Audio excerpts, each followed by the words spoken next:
네, 안녕하십니까. 시퍼스입니다. 이번 영상에서는 템퍼스의 2024년 4분기 실적 발표와 어닝콜에서 있었던 질의응답을 정리해보았습니다. 결과적으로는 어닝 발표 후 템퍼스의 주가는 크게 빠졌는데 객관적인 내용을 제공해드릴 테니 투자에 있어서 좋은 판단을 내리시는 데 도움이 되었으면 합니다. 회사가 공개한 재무제표의 자세한 분석은 다음 영상에 올릴 거고, 이번에는 실적 발표 프레젠테이션과 어닝콜 질의응답에 포커스를 해보겠습니다. 기업에 투자하시는 투자자라시라면 이 실적 발표의 숫자를 보는 것도 중요하지만 어닝콜에서의 질의응답을 체크하는 것도 굉장히 중요합니다. 이 질의응답에서는 재무제표에 나와있지 않은 회사 측의 입장과 계획, 그리고 비전을 들을 수 있는 좋은 시간이거든요. 그럼 구독과 좋아요, 댓글 꼭 부탁드리고요. 게시판에 썼지만 제가 오늘부터 이제 2년 만에 다시 멤버십 가입 옵션을 넣어놨으니 많은 관심 부탁드릴게요. 이번 실적 발표를 간단하게 요약드리면, 강력한 매출 성장과 높은 연간 가이던스를 보면서 장기적으로 긍정적이라는 시그널은 받았지만 지속적 손실과 비용 부담 증가로 단기적으로는 부정적 우려가 심해진 것 같습니다. 예상치는 대부분 부합되었지만 매출 가이던스는 예상치를 소폭 하회했어요. 하지만 최근 하락에는 내부진들의 주식 판매 영향도 큰 부분을 차지한 것도 있고요. 과도하게 많은 주식 보상 비중도 있다고 봅니다. 일단 4분기 매출은 2억 달러로 전년도 동기 대비 36%가량 증가한 수치를 기록했고요. 2024년에는 30% 증가한 6억 9천만 불을 기록했습니다. 이 수치는 지난 분기 실적 발표회에서 예상한 이제 7억 불에 살짝 미치지 못했지만 수익률을 볼 수 있는 이 조정 에비타는 가이던스와 비슷한 수치를 기록했습니다. 2025년 전체 가이던스에서 예상 매출은 12억 4천만 불로 약 79%의 성장을 예상했는데, 이는 2월 인수한 엠브리의 실적이 이제 합쳐지는 영향이 가장 큽니다. 조정 에비타는 이제 흑자 전환으로 될 것으로 보이면서 수익성이 빠르게 개선될 것으로 보여지고요. 템퍼스는 약 30% 정도 성장을 유지할 것으로 보여진다고 합니다. 직원들 보상으로는 2025년 동안 1억 3천만 달러가 지급될 것이라고 말했는데 이 부분이 좀 크네요. 네, 그럼 어닝콜을 시작하며 회사 측에서 강조한 소개말을 정리해보았습니다. CEO는 어닝콜 질의응답에 앞서서 4분기는 템퍼스에게 환상적인 분기였다고 소개하고요. 35.8%의 매출 성장과 49.7%의 이익 성장률을 강조했습니다. 연말 기준 총 남은 계약 가치는 9억 4천만 달러로 견고한 수준을 기록했고, 총 이익 성장률이 빠른 이유로는 수익성이 높은 데이터 및 서비스 사업부의 성장이 주요 원인이었다고 합니다.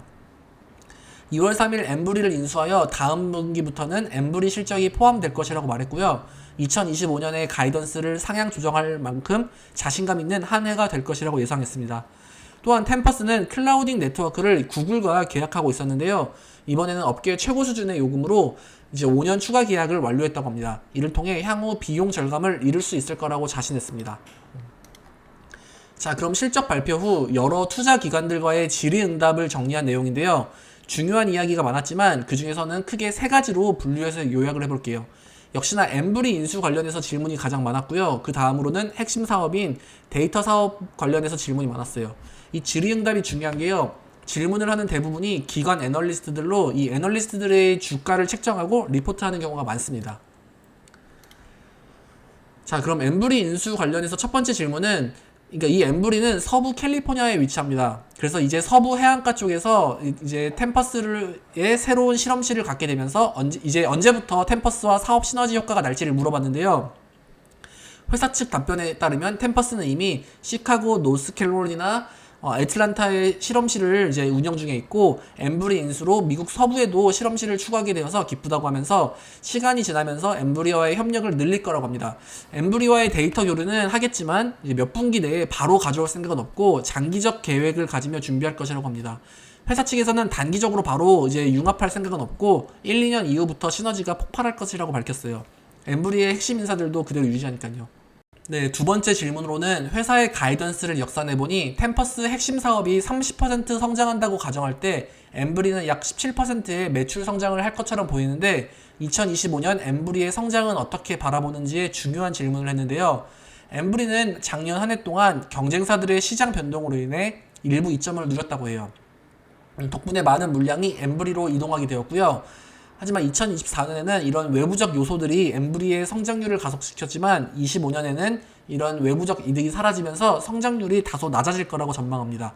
원래는 20% 초반대 성장률을 예상했지만 10% 후반으로 보수적으로 조정했다고 이제 설명하면서 엠브리 자체적으로도 경쟁력이 있고 업계 최고 수준의 제품을 보유 중이라 큰 걱정은 없다고 합니다. 또한 템퍼스 핵심 사업은 이제 30%가량 성장으로 예측한 게 맞다고 하고요. 엠브리 관련 세 번째 질문으로는 그렇다면 2025년에 성장률이 10% 후반대라면 장기적으로는 20% 성장률을 목표로 하는지를 물으며 이 장기적 성장 전망을 물었는데요. 회사 측에 따르면 템퍼스의 경우 연평균 25% 성장률을 목표로 하면서 단기적 성장 극대화보다는 장기적으로 견고한 성장을 우선시한다고 해요. 엠브리의 성장률도 템퍼스 유전체 사업 성장률과 비슷한 25% 성장률을 목표로 하고 있고요. 유전체 사업은 꾸준히 성장하겠지만 결국은 데이터와 AI 산업은 이보다 더 빨라질 거라고 말했습니다. 엠브리는 이미 이 분야에 있어서 선도적인 기업으로서 이 시장 규모는 수백억 달러까지 확장 가능할 거라고 믿고 있다요.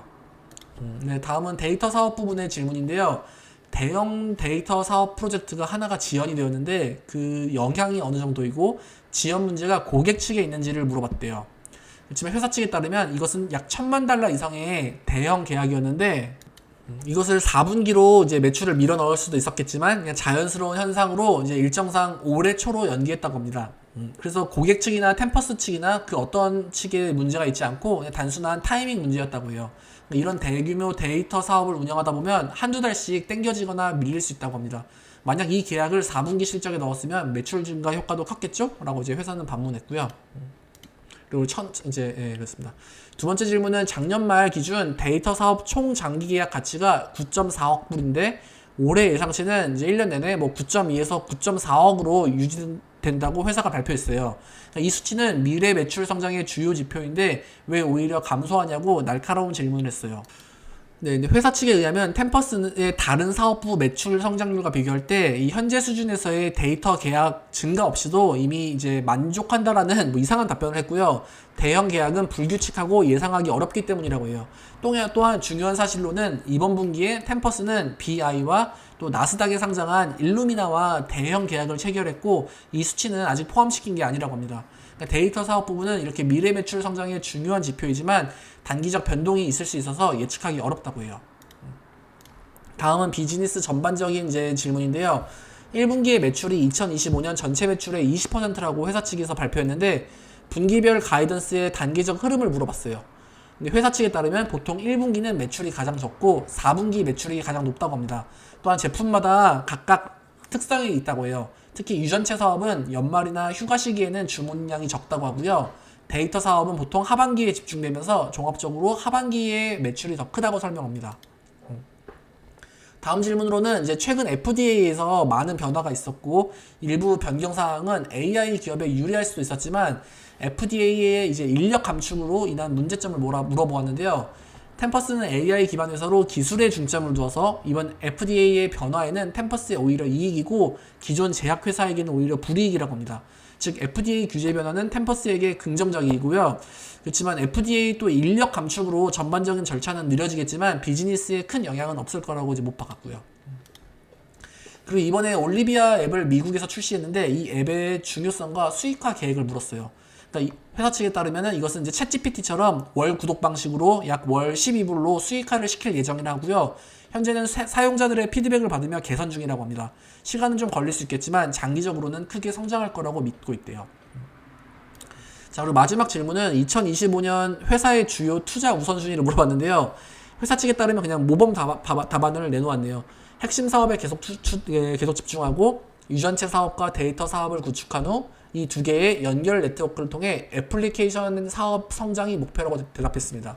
즉 회사의 비즈니스 모델 그 자체를 설명한 것이고 회사의 비전을 다시 한번 설명한 거죠.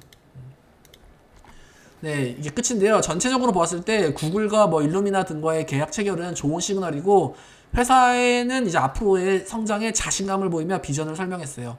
하지만 엠버리와의 시너지 효과는 다소 시간이 걸릴 수 있다고 말하면서 데이터 장기 계약에 대한 질문은 살짝 회피하는 뉘앙스를 받았습니다. 오늘 정리한 내용은 여기까지고요. 저도 이제 회사에서 퇴근하고 바로 영상을 만드는 거라 회사 측이 공개한 자세한 재무제표 분석은 추후에 따로 정리해서 올리도록 할게요. 이번 영상이 조금이라도 도움되셨으면 구독과 좋아요 부탁드리고요. 이런 어닝콜 정리 영상이 혹시라도 도움이 되시는지 어떤지 댓글로 피드백 좀 부탁드릴게요. 만약 도움이 되신다면 다른 기업들의 어닝콜도 정리해서 영상화 시켜보도록 하려고요. 그럼 감사합니다.